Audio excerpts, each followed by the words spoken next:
anniversary, universally known as the Silver Jubilee, marked as a quarter century of partnership. It deeply symbolizes enduring beauty, durability, and radiance. Reaching this milestone celebrates a love that has weathered life's challenges and grows stronger, purer, and more valuable over time. Good afternoon, ladies and gentlemen. May I have everyone's attention as we gather for a truly special milestone. So, may I request everyone to please sit while everyone is busy arranging the entourage at the back. Welcome to the Silver Jubilee celebration of the 25 years of love, laughter, tears, and an unbreakable partnership.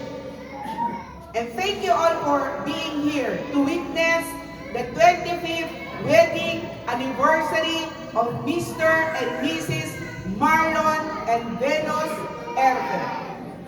Okay, so we will start by calling the officiating minister, Reverend Albert Diocampo, the Lord of Hosts host pastor. Shall we give a clap offering?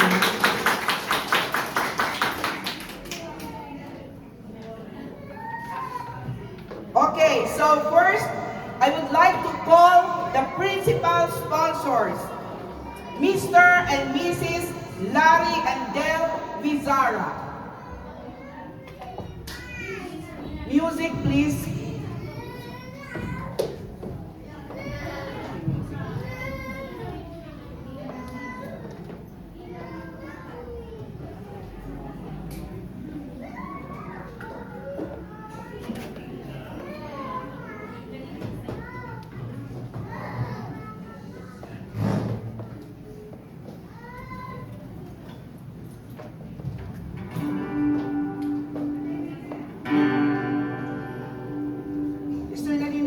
Okay, so may we call the principal sponsors. First, Mr. and Mrs. Larry and Del Vizara.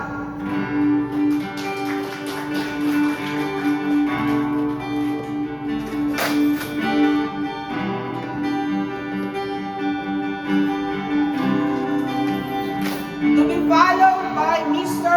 and Mrs. Romeo and Edna Cabrera.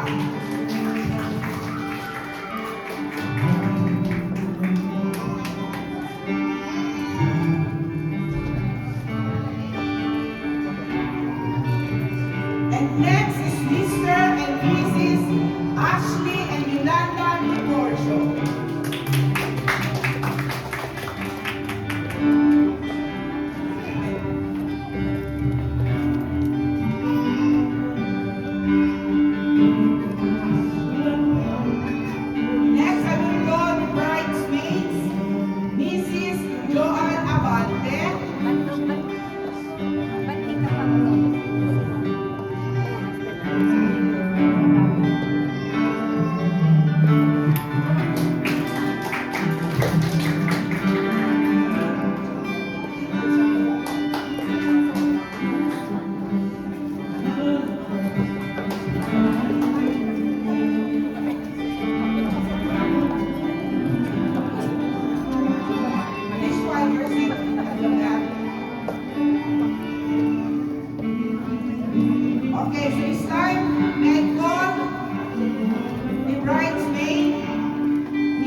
hanggang 5.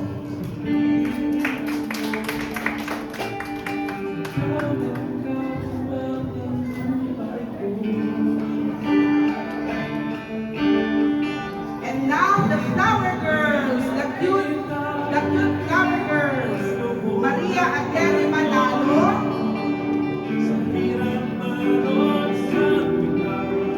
Julia Cabrera,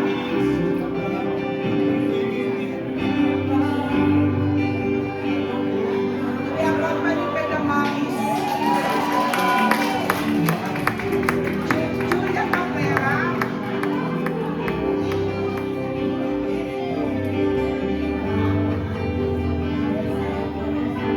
Nina Muntoro, okay, ako malipid ang mamis,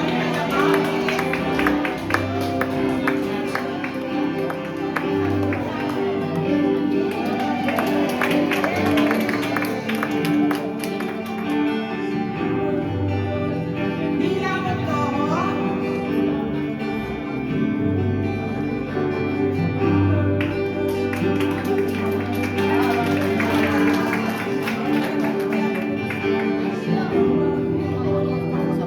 and Iliana Manalo.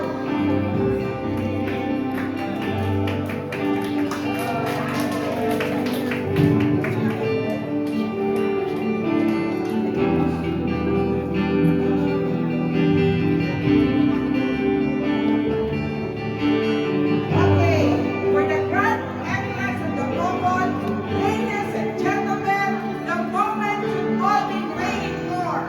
It is my absolute honor to introduce you, Mr. and Mrs. Marlon and Venus Elvin, the couple is celebrating their 25th wedding silver anniversary. Shall we all give a clap for them?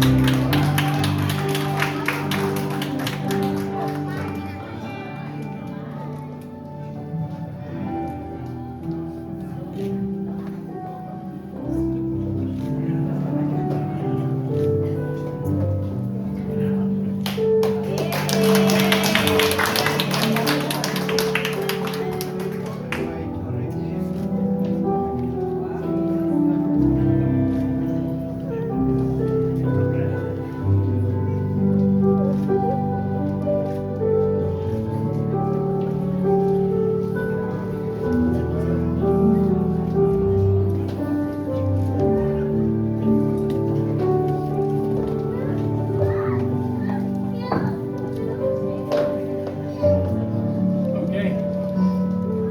Sige. Praise the Lord. Sige. We are all gathered here today to witness the rejoining of hearts again. Okay? Minsan pa, tayo ho'y maging testigo na after 25 years, they will renew their vows. They will renew yung kanilang kasal na ginanap 25 years ago. Okay. We have come here together to witness the rejoining of two lives from the first day to the last day na kung saan nagsara yung 24 years at pumasok sa ika-25 years. Alam natin lahat kung na nakakilala sa kanila, time and time again, hindi ba natin nakita, hindi ba natin alam, sinubok ng panahon ang kanilang pagsasama. Pero salamat dahil yung sa gitna nilang dalawa, ang tunay na may-ari ng pag-ibig, ang Diyos. Kasi the reality that bind both husband and wife is God, ang pag-ibig ng Diyos. In marriage, little things become big things. And Brother Marlon and Sister Venus, it's never too old to hold hands again. It's never too old to say, I love you once again. It's never too old na alam ko, minsan may mga pagkakataon natutulog ka, masama ang loob mo. And it's not yet too late na sa mga pagkakataon na hanggang ngayon mas lalo ninyo nakikilala ang bawat isa after 25 years. Alam ko na sa loob ng 25 years, hindi na basta-basta ang inyong pinagdaanan. Pero salamat, ang pagtingkis ng Diyos, nandyan. Through ups and downs, kung tutok will go to a crowder ang pinagdaanan nyo, ang pagtingkis ng Lord, after 25 years of another milestone, mas lalong tumitibay. Kaya nandito nga tayo ngayon. Okay, sige. I would like to ask everyone, pwede ko kayong maupo munang lahat. Can you please sit down? At ngayong hapong ito, ang una ko pong tatawagin sa ating secondary sponsors, yung ating candle bearer. Can you please, sana po yung ating candle bearer? Pakiabot na po sa kanila yung kanilang kandila. Hindi, huwag niyo muna sindihan. Ito na din. Hindi, okay. Pakiabot lang po sa kanila. Okay, sige. The candle, which is the center candle, represents the light of God. Alam ko na for the past 25 years, ang inyong pagsasama bilang mag-asawa, dumating sa point na madilim. Dumating sa point na pumasok ka sa tunnel, parang wala ka nakitang liwanag. But let me remind you that the light of Jesus Christ will always shine. At sa mag-asawahan, kaya po dalawa yan. Mamatay man yung isa, nanatili ka kasi hindi yung isa. At kung yung kadila mong hawak ang namatay, huwag mong ipagkait. Bagkus, sintihan mo yung kandilang namatay ng partner mo. So, si Brother Marlon, bilang halipin ang manang kahanan, Brother Marlon, please.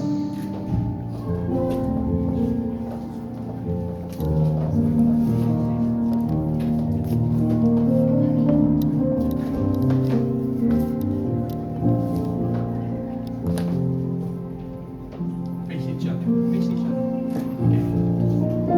As you lit this candle, may the brightness of the flame of God shine through your life.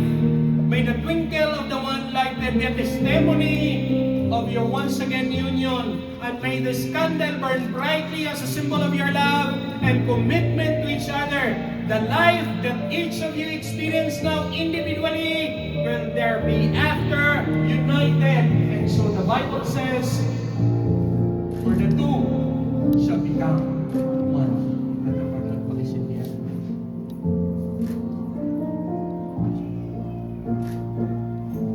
At kung nakita po ninyo, dalawa na. May mga pagkakataon sa mag-asawa, mamamatay yung isa. Huwag mong ipagkait. Sindihan mo ulit. May mga pagkakataon naman, kahit ikaw yung tinuturing na haligi ng tahanan, sutsete talaga. It happens. Huwag mong ipagkait. Huwag mong sumbatan. Sindihan mo. At tandaan ninyong mag-asawa, kayo ang may hawak ng liwanag. Both of you, husband and wife, kayo ang ilaw sa magiging future family ng inyong mga anak. Kung anong nakikita ng mga anak natin sa atin, later when they will be having their own family, yun po ang magiging pattern. Kaya maraming salamat sa liwanag ni Kristo. Yung ating candle bearer, pakikuha na po yung candle. Thank you. Can I ask the Bible bearer to please come?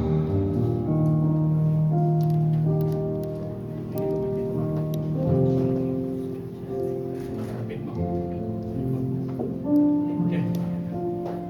So mag-asawa, Ito ang ating manual. Ito ang manual natin sa buhay. Hindi ko alam eh. Ayan. Paano? Ayan. Magbibigay direction. The only way that will enlighten anong sunod ng mga hakbang ang salita ng Diyos. At ngayong hapon, ang sabi ng 1 Corinthians 13, 1 and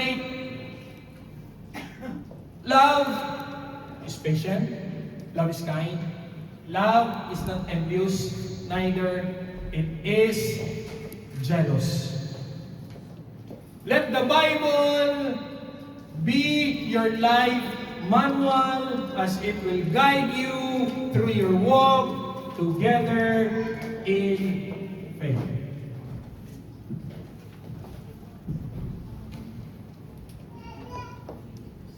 At tinatawagan ko po yung ating veil.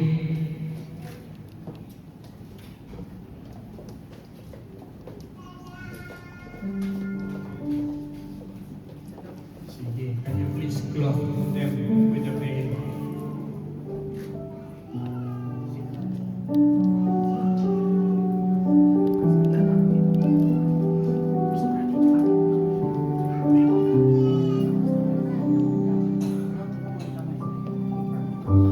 Can you please put the veil over them?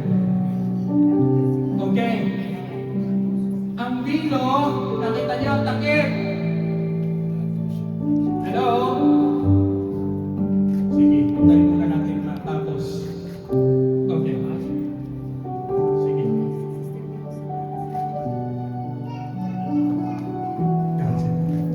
Okay.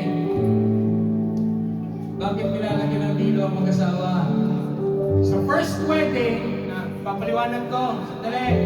Sa first wedding, isinasalokbong sa mag-asawa. Sa first wedding. After 25 years, consider na po yun. Ang mahalaga, tingnan nyo, ang simbolismo ng bilo, it entails privacy. Brother Marlon, Sister Venus, may mga usapin na filter ng bilo dapat need to know basis sa mga anak. Sa inyo lang dalawa. It covers the privacy of your marriage. It covers certain information inside your marriage. Mga anak, please don't misinterpret. Huwag makulit sa mami at sa daddy, tanong ng tanong. Kaya nilagyan ng bilo yan to maintain privacy. And husband and wife, may mga paalala ko lang, may mga personal kayong usapin na dapat napipilter ng bilong yan. May usapin kayo sa loob inyong mag-asawa na hindi kailangan lumabas sa labas. First and foremost, I'm talking about children. Second, I'm talking about mga in-laws, mawalang galang na. Kasi kung ipapawalang bahala natin yung bilo at panghihimasukan natin yung privacy ng mag-asawa, later, ang magiging tawag sa atin, outlaws na po. Okay? So, please, ang veil is to maintain privacy for their marriage life. Let the veil be a symbol of unity, of love for each other, and through the passing years, let the veil remind you that you belong to each other and you maintain the sacredness and the privacy of your marriage together. At ngayon po, tinatawagan ko yung ating secondary sponsors na maglagay ng cord. Please come.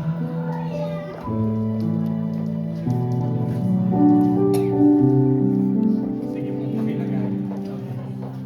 Thank you. Salamat po. Alam ko, aware silang dalawang mag-asawa. For the second time na nilagyan sila ng cord. So nangangahulugan, mas lalong pinapatibay ng Diyos yung pagsasama nila. The cord symbolizes an infinite bond. Kung makita niyo yung symbol ng cord nagle-letter A. The cord symbolizes an infinite bond of your love you share that keeps your relationship stronger in the face of each adversities. As well that you belong to no one but to each other, but to commit to one marriage. This word will remind you that you shall face life together courageously and be mutual in supporting in each other in carrying out both your duties and responsibilities as husband and wife. Ulit-ulit sa inyong mag-asawa, pinaalalahanan kayo ng Diyos na ang cord magbibigkis at patuloy na magbibigkis sa sanctity ng marriage ninyong dalawa. Huwag ninyong hayaan na ang adversities, pagsubok at testing sa buhay ang bibigkas sa cord na to. Remind yourself, remind each other, you belong to her, she belongs to you. Pwede hong matawagan yung ating aras.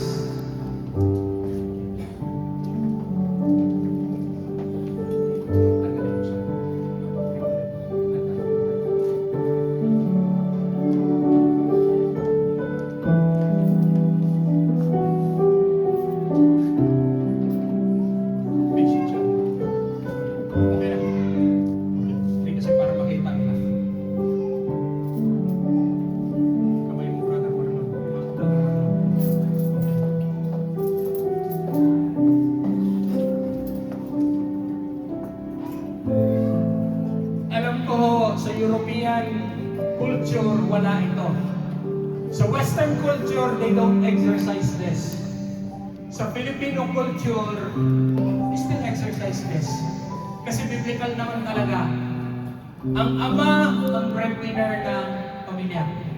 Okay? Kasi kung babasahin natin ang Bible, the Lord entrusts ang dominion sa husband. So, Brother Marlon, binibigay ko sa iyo ang aras, aspeta. Okay. Now.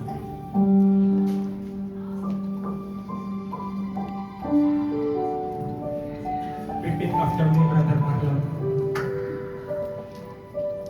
As you have, iganyan mo kamay mo, Sister Venus. Okay. Sige. Sabihin mo, I give you this aras. I give you this aras. As a pledge of my dedication. As a dedication. To your welfare. To your welfare. And to our family. And to our family. Accept them. Accept it. In the same way, The same way. I pledge my dedication. I pledge my dedication. And my love. My love. And the care of our home. The care of our home. And the welfare of our children. And the welfare of our children. Praise the Lord. Sister Venus, ikaw ang treasurer ng bahay. Gayang sabi ko kanina, bilang treasurer, ipinagkatiwala hindi lang ng husband mo, kundi maging ng Lord, ang wealth at ang blessing. Ikaw dapat ang, hindi treasurer pala, sorry, ikaw dapat pala ang auditor sa loob ng tahanan. Ikaw ang controller ng finances sa loob ng tahanan. At ang responsibility ng inabot ni Brother Marlon is not only for both of you, but towards your children and towards the wellness and the welfare of your family.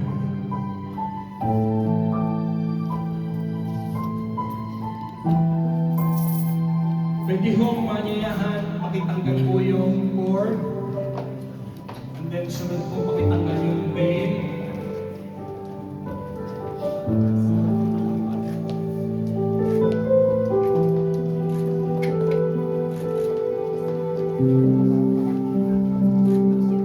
Pwede pa yung slide.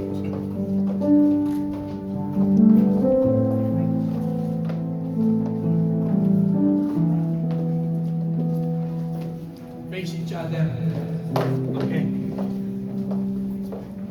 25 years ago, they made a vow to each other. let me stretch it out. Hindi po promise ang ginagawa during wedding ceremony. Kasi ang promise, pwedeng tuparin, pwedeng hindi. Ang promise, pwedeng makalimutan, pwedeng hindi. Ang promise, meta-estrada, pwedeng iwanan, pwedeng hindi. Ang gagawin po ng mag-asawa, witness tayong lahat, they will renew their vow to each other again. Sige, Brother Marlon, ikaw ang mauna. Huwakan mo pa rin yung kamay niya. Follow after me. I state your name. Albert Edgar, Take you thank you as my bride, for the right, to be my wife, to my wife, my partner in life, my partner in life, and my one true love. and my one true. I will cherish our friendship, I will respect our friendship, the love, love, today, today, tomorrow, tomorrow, and forever. forever. I will trust you I will trust you, and honor you. and honor you. Tignan mo siya sa mata. I will laugh with you I will love you, and cry with you. and cry with you. I will love you I faithfully will love you faithfully, through the best the best, and worst, the worst, through the difficult the difficult, and easy moments of life. and vision of life. Whatever may come, Whatever may come, I will always be there. I will always be there. As I have given you I give you my hand my hand to hold, to hold, so I give you my life so I give you my hand to keep. to keep.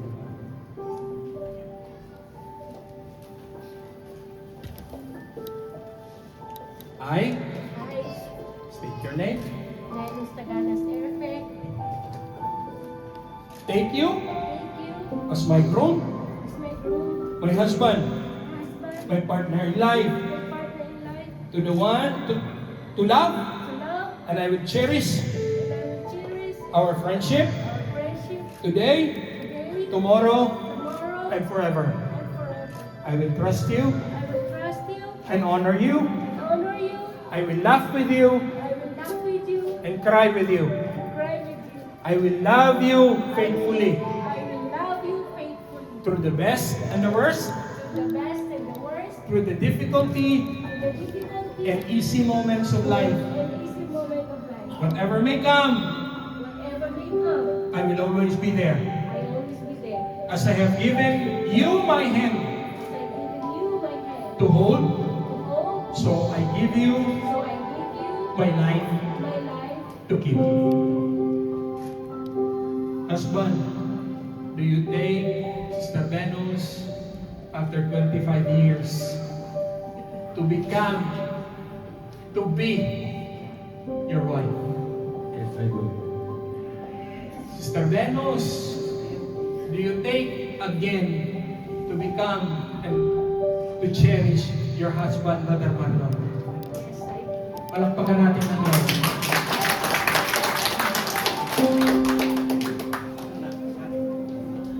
Okay. Witness po tayong lahat. May I now call on yung ating singsing.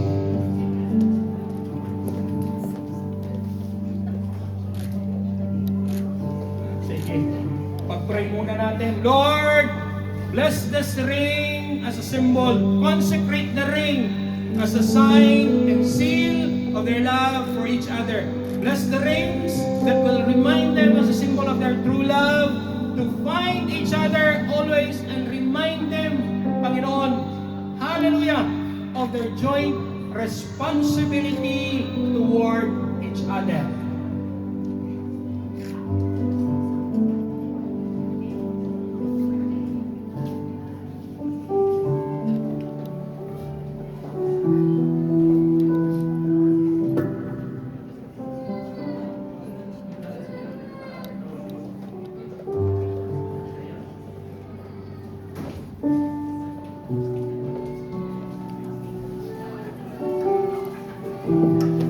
Tingin sa mata, sunod sa akin.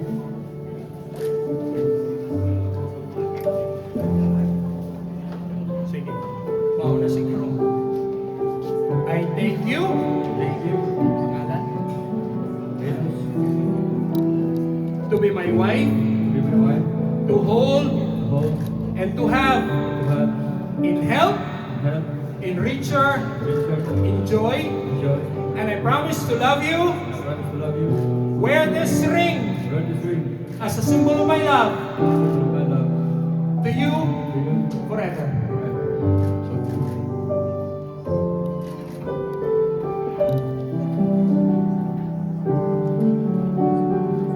I thank you. Thank you. Speak the name. Marlon Herpes, To be to be my beloved husband, my beloved husband, to hold to hold and to have you and to have you in health, in health, for richer, for richer, in joy, in joy, and I promise and I promise my love to you. my love to you. Wear this ring Wear this ring as a symbol as a symbol of my love of my love to you to you forever. forever. Palakpakan po natin ang Lord sa kanilang mga buhay.